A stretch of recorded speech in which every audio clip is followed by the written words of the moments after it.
बिस्मिल्लाहिर्रहमानिर्रहीम। Dear students, अस्सलाम वालेकुम। आज का जो हमारा टॉपिक है 10th केमिस्ट्री के चैप्टर नंबर 11 का टाइप्स ऑफ फार्मूले ऑफ ऑर्गेनिक कंपाउंड के जो ऑर्गेनिक कंपाउंड हैं उनको लिखने के लिए हम डिफरेंट फार्मूले इस्तेमाल करते हैं। तो उनमें से जो मेन हैं चार हैं। नंबर 1 जो टाइप ऑफ फार्मूले हम पढ़ेंगे उसमें 4 फार्मूले पढ़ेंगे। पहला होगा मॉलिक्यूलर फार्मूला, दूसरा होगा स्ट्रक्चरल फार्मूला, तीसरा होगा कंडेंस्ड फार्मूला और चौथा होगा डॉट एंड क्रॉस फार्मूला। हम बारी बारी इन सब की डिटेल देखते हैं। First of all molecular formula. इस फार्मूले से आप 9th क्लास से वाकिफ़ हैं। ये सेम डेफिनेशन है एज इट इज़ हमने 9th क्लास में पढ़ी थी। क्या फार्मूला जी? The formula which represent the actual number of atoms in one molecule of the organic compound is called molecular formula. ऐसा फार्मूला जो ज़ाहिर करे एक्चुअल असल तादाद, एक्चुअल नंबर यानी असल तादाद किन की? ऑफ एटम्स की। किस में? In one molecule. किसका? Of organic compound. जो ऑर्गेनिक कंपाउंड के एक मॉलिक्यूल में एटम्स की असल तादाद को ज़ाहिर करे वो कहलाएगा मॉलिक्यूलर फार्मूला। मिसाल के तौर पर for example molecular formula of butane, इसे क्या पढ़ेंगे जी? Butane is C4H10। अब C4H10 एक मॉलिक्यूलर फार्मूला है किसका? ब्यूटेन का। अब मॉलिक्यूलर फार्मूले से हमें 2 किस्म की मालूमात मिलती हैं। इट शोज़ दैट इससे क्या मालूमात मिलती है? पहली मालूमात ये है कि जी butane is made up of carbon and hydrogen. ज़रा गौर करें इस फार्मूले के अंदर कौन कौन से एलिमेंट हैं जी? एक ये कार्बन और दूसरा जी हाइड्रोजन। मॉलिक्यूलर फार्मूले से हमें 2 इन्फॉर्मेशन मिलती हैं। पहले ये पता चलता है कि ये फार्मूला किन एलिमेंट से मिलकर बना हुआ है। अब यहाँ से क्या पता चला? C for carbon, H for hydrogen. और दूसरी इन्फॉर्मेशन क्या मिलती है कि हर जो मॉलिक्यूल है ब्यूटेन का उसमें कार्बन के कितने एटम हैं और हाइड्रोजन के कितने। ये इन्फॉर्मेशन सिर्फ हमें मॉलिक्यूलर फार्मूला देता है। देखें यहाँ लिखा हुआ है कि C4 का मतलब है कि कार्बन के कितने होंगे? जिसमें 4 कार्बन एटम होंगे। कितने होंगे? और H10 का मतलब क्या है? जिसमें हाइड्रोजन के कितने एटम होंगे? 10 होंगे। हाइड्रोजन के 10 एटम होंगे। तो दोबारा देखते हैं जी, ऐसा फार्मूला जो किसी ऑर्गेनिक कंपाउंड के मॉलिक्यूल के अंदर उसमें मौजूद एटम्स की असल तादाद को जाहिर करे। The formula which represent the actual number of atoms in one molecule of a organic compound is called molecular formula. For example butane C4H10। इससे हमें 2 इन्फॉर्मेशन मिलती हैं। एक पहली ये कि वो जो फार्मूला है वो किन एलिमेंट से मिलकर बना है। हम देखते हैं वो कार्बन और हाइड्रोजन। दूसरी इन्फॉर्मेशन क्या मिलती है इससे कि कार्बन है तो उसके कितने एटम हैं? हम कहते हैं जी 4 एटम्स हैं कार्बन के। और हाइड्रोजन है तो उसके कितने एटम हैं? 10। तो इस तरह ये मॉलिक्यूलर फार्मूला हमें कंप्लीट इन्फॉर्मेशन देता है अबाउट ऑर्गेनिक कंपाउंड। दूसरे नंबर पे है जी structural formula. The formula which represent exact arrangement of the different atoms of various elements present in molecule of a substance या of organic compound कह सकते हैं। ऐसा फार्मूला which represent जो जाहिर करे, शो करे exact arrangement, सही तरतीब, असल तरतीब उसकी of the different atom, मुख्तलिफ atoms की of various elements, मुख्तलिफ elements की present जो मौजूद होते हैं in a molecule of a substance, किसी सब्सटेंस के मॉलिक्यूल में मौजूद, किसी सब्सटेंस या किसी ऑर्गेनिक कंपाउंड के मॉलिक्यूल में मौजूद एटम्स की सही तरतीब कि वो किस जगह पे कौन सा एलिमेंट लगा हुआ है वो कहलाता है स्ट्रक्चरल फार्मूला। क्या कहलाता है जी? For example structural formula of butane, वही ब्यूटेन जो हमारे पास C4H10 थी ना। अब वहाँ हमने मॉलिक्यूलर फार्मूला उसका यूँ इकट्ठा करके लिख दिया था। अब स्ट्रक्चरल फार्मूले का मतलब है ये बताना कि कौन सा एलिमेंट कहाँ लगा हुआ है। अब हमने देखा कि कितने इसमें 4 कार्बन है, एक कार्बन, दूसरा कार्बन, तीसरा, चौथा। चारों कार्बन की एग्जैक्ट अरेंजमेंट बता रहा है। और फिर उसके साथ कितने हाइड्रोजन है? 10। और बताता है कि हर कार्बन के ऊपर कितने कितने हाइड्रोजन है। देखें ये हाइड्रोजन हर जगह पे उसकी जो असल पोजीशन है उसको शो करता है। एग्जैक्ट अरेंजमेंट का मतलब उसकी पोजीशन। ये देखिए हमारे पास ब्यूटेन है 1 2 3 4, जिसमें 4 कार्बन, उसको हम ब्यूटेन कहते हैं। इसमें बताया गया कि हाइड्रोजन किस पोजीशन पे आएगा, कार्बन किस पोजीशन पे। हर एलिमेंट का उसने यही कहा था ना, अरेंजमेंट ऑफ डिफरेंट एटम, ये डिफरेंट एटम है, कार्बन और हाइड्रोजन आपस में क्या है, डिफरेंट है, ऑफ वेरियस एलिमेंट्स, मुख्तलिफ एलिमेंट्स के जो कि इस मालिक्यूल के अंदर मौजूद है। तो ये वाली एग्जाम्पल जो है हमारी ब्यूटेन। अगर ये स्ट्रेट चेन में हो तो हम इसे कहते हैं एन ब्यूटेन, क्या कहेंगे, यानी नॉर्मल ब्यूटेन। और अगर इसके साथ कोई ब्रांच है, मिसाल के तौर पर ये यहाँ से मैं इसको अलहदा कर देता हूँ, ये देखें, ये भी ब्यूटेन ही है। ज़रा गौर करें, एक कार्बन, 2, 3 और ये 4, एक जो कार्बन है वो नीचे ब्रांच के तौर पर लग गया। और देखिए हर एक के साथ हाइड्रोजन की पोजीशन उसी तरह। दूसरे लफ्ज़ों में कार्बन की वैलेंसी 4 होती है, उस वैलेंसी को हमने सेटिस्फाई करना होता है विद द हाइड्रोजन एटम या वो कार्बन के साथ। अब यहाँ देखें, इस कार्बन की वैलेंसी 4 है तो 1, 2, 3 इसके साथ हाइड्रोजन अटैच हो गए, चौथा इस कार्बन के साथ। इस तरह हर तरफ वो चारों तरफ जो टेट्रा वैलेंट होता है, चारों तरफ से वो घिरा हुआ होता है, यानी उसकी वैलेंसी सेटिस्फाइड होती है।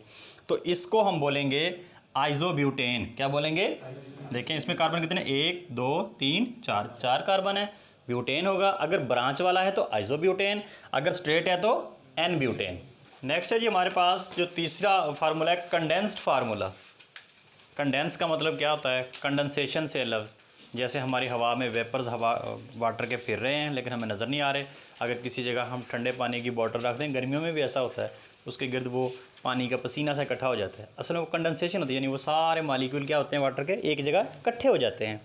तो यहाँ भी कुछ ऐसा ही होगा, the formula that indicate the group of atoms joined together to each carbon atom in a straight chain or branch chain is called condensed formula। ऐसा फार्मूला दैट इंडिकेट जो जाहिर करता है ग्रुप ऑफ एटम्स, एटम्स के groups joint together जो आपस में जुड़े हुए हों, टू ईच कार्बन एटम, हर कार्बन एटम के साथ। ये देखें, ये एक ग्रुप है, जैसे CH3, ये CH3 एक ग्रुप है, CH2 एक ग्रुप है, CH2 एक ग्रुप है। यानी पहले जो बिखरे हुए थे, जैसे स्ट्रक्चरल फार्मूले में आपने देखा कि जैसे एक कार्बन था ना, एक हाइड्रोजन इधर है, एक हाइड्रोजन इधर है, वो हमने एग्जैक्ट अरेंजमेंट बताई थी उसकी। अब यहाँ कंडेंस फार्मूले में क्या होता है, ये सारे इकट्ठे हो जाते हैं, यानी इसको हम इकट्ठा करके CH4 लिख लेंगे, ये पूरा ग्रुप बन गया। इस तरह ये देखें, सारे क्या हो जाते हैं एटम एक ग्रुप की फॉर्म में, फिर कार्बन के साथ जुड़ जाते हैं, चाहे वो स्ट्रेट चेन में हो चाहे वो ब्रांच में हो। दोबारा देखें, the formula that indicate the group of atoms, ये एटम्स के क्या है, ग्रुप है। यहाँ 3 हाइड्रोजन के एटम है, एक कार्बन है, यहाँ 2 हाइड्रोजन के एटम है, एक कार्बन, यानी ग्रुप बन जाते हैं, जॉइंट टुगेदर आपस में जुड़ जाते हैं, टू ईच कार्बन एटम, हर कार्बन के साथ। या इस कार्बन के साथ 3 हाइड्रोजन जुड़ गए, इसके साथ 2 हाइड्रोजन, इसके साथ 2 हाइड्रोजन, इसके साथ 3 हाइड्रोजन।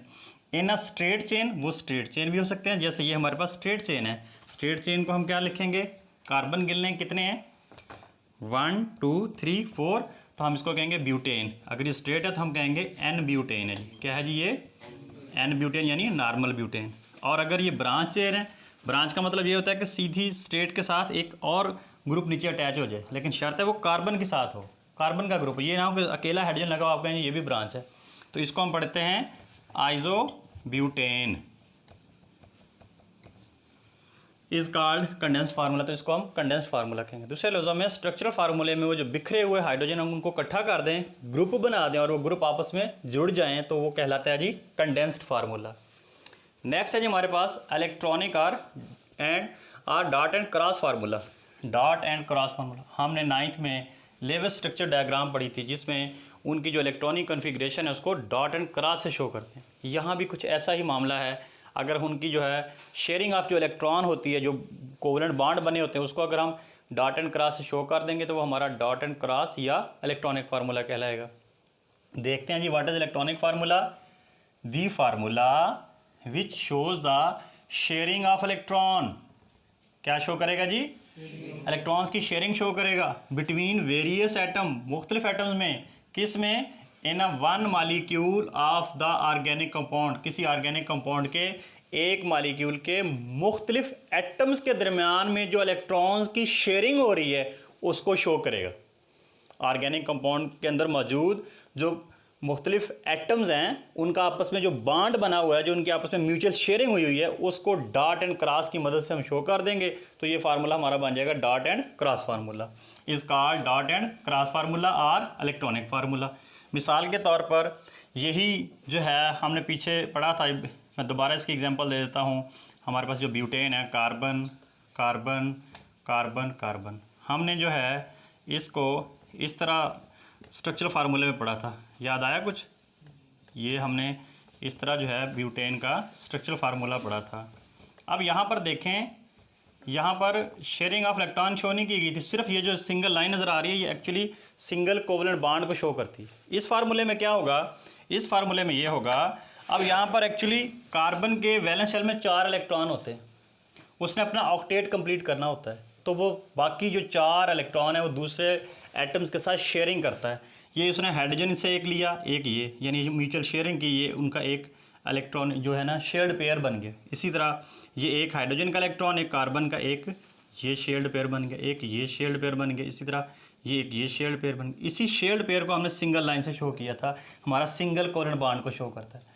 दूसरे लफ्ज़ों में अगर हम ये स्ट्रक्चरल फार्मूले वाले जो बॉन्ड बने होते हैं उनको अगर हम उनकी जो म्यूचुअल शेयरिंग हुई है, जो आपस में क्या हुई है, उनकी शेयरिंग ऑफ इलेक्ट्रॉन हुई है, अगर हम उसको डॉट और क्रॉस से शो कर दें तो वो वाला हमारा फार्मूला क्या कहलाएगा जी, इलेक्ट्रॉनिक फार्मूला या डॉट एंड क्रॉस फार्मूला। दोबारा देख लें, the formula which show the sharing of electron, किसको शो करेगा, between various atoms in one molecule of the organic compound is called dot and cross formula और electronic formula. अब हम चारों फार्मूलों की समरी देखते हैं कि क्या था।